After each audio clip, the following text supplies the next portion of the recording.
Coming right up, Straight Talk with Art Levine. Our guest tonight, the Chancellor of the California State University System, Timothy P. White, as we continue our 22nd anniversary year. Straight Talk is brought to you in part by the Port of Long Beach, a leader in international trade and environmental stewardship. And the Press Telegram, your local news leader for over 100 years. And Scan Health Plan, for your health and independence.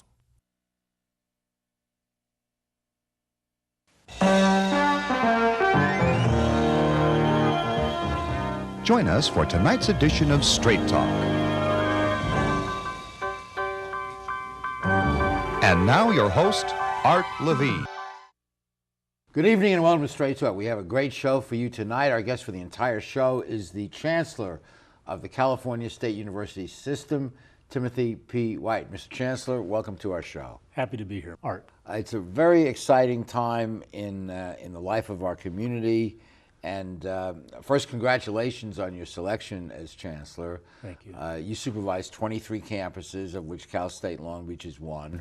That's correct. It's, the California State University has any given year somewhere around 450,000 students on 23 campuses. I sort of view it as a 1,000-mile university from Arcata in the north, where Humboldt State University is, down to San Diego State in the south, and from the coastal region all the way over to the Nevada border. And it also includes the Cal Maritime Academies at CSU. So many of the pilots that bring these big ships into the Long Beach port and the Los Angeles port are our students as well. And it's the largest public higher education system in the country. It is. When you look at, we do bachelor's, master's, and some applied doctoral degrees. We are the largest university, not only in the United States, but in the world. In the world? In the world. And you're running it. How did that happen? You were telling me before we went on air, you are a product of this system. I am a product of the system. The facts of my story differ, but the story is like so many of our students. I'm an immigrant from Argentina, first in my family to go beyond high school, to journey beyond high school. I started in the California community colleges up in Northern California, Babel Valley Community College, and then I went to two of the CSUs in Fresno and in Hayward, and then finished my doctoral degree at UC Berkeley. And so I am the epitome of the master plan. You are the Colonel Saunders, as we would say, of higher education. And like the master plan, I'm a little tattered around the edges, but still standing strong as the master plan stands, because it's a fundamentally sound concept. And you were a professor of mobility at Berkeley and the chair of the department. Tell us a little bit about mobility.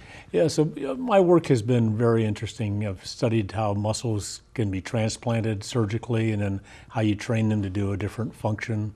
So both at the University of Michigan, where I spent a lot of my research career, but also on the campus faculty and department chair at the University of California, Berkeley, we studied how activity affects how muscles can regenerate and relearn different processes. I just spoke with a friend of mine who's a manager of a health club, and he said you should start exercising at any age you exercise, it prolongs your life.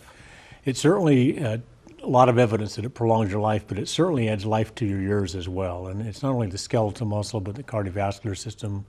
And as life goes on, bone health and bone strength. And so, quality of life as well as length of life and prevention of disease. Well, now you've left that and you are in an incredible leadership role, leading this largest higher education system in the world, as I just learned. And leadership is so important. We've been blessed here at Long Beach State with some fantastic presidents that have transformed this campus. And just speak to the importance of leadership.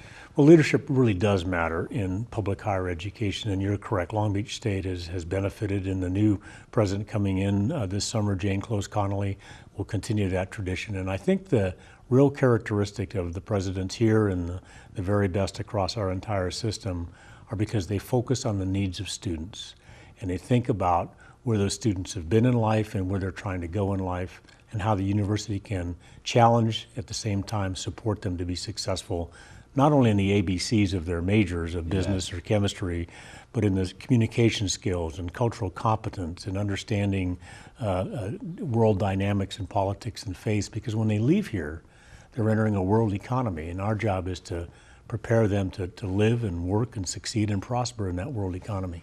And here at Long Beach State, we have students from over 100 campuses attending here. There's a real international flavor. Long Beach, the RAND Corporation voted us the most diverse city in America, and that diversity is also reflected on our campus. It is absolutely vital for the students who come from many walks of life to learn in that diverse environment. When you have a diversity of people, ideas, and programs, it's kind of a cauldron in the way you sort of find yourself and think about issues differently. If you're studying water, for example, water engineering, if you take the view of big agriculture, it's going to be different than the view of those who are involved in fisheries and wildlife, or those who come from a Native American perspective because of they treat water and land differently than others might do. And that's the cauldron we want our students to learn and live in. And the realization that no one has a monopoly on truth. No one has a monopoly on truth. Everybody's seeking it, and I think many areas there are different opinions. You look at the same set of facts and draw different conclusions, and part of being educated is managing that ambiguity, being comfortable with ambiguity. Yes. Not everything is, actually very few things are clear-cut one way or the other. And as a teacher here for the last 35 plus years, I know how satisfying it is because we are transforming lives. Many of our students are like yourself, first generation college students, and it changes their life to get this education. You know, Time magazine recently analyzed campuses across America based not on sort of historical legacy and reputational things that many of the East Coast campuses, names always come up, the great Ivies, et cetera, but rather on issues of cost and diversity and student body and success. And the number 10 campus in America was Long Beach State. Yeah. And we had 12 of our campuses in the CSU in the top 100 when you look at it for value, quality, access, and affordability. That's something Californians should be very proud of. Interim President Parra, who was our guest just recently, mentioned that Time had a magazine had just come out with that rating, and he was so proud to share it that this campus right here is number 10 in the country based on important indexes of affordability, I think student success and graduation rates, and diversity, I think, were the three criteria. And our former president, King Alexander, met with President Obama several times in the White House because the President Obama wanted to know, how do you do it? Right. How do you educate them at this low cost? And in the next segment, we'll touch on that. But we have to take a pause for these messages. We'll be right back.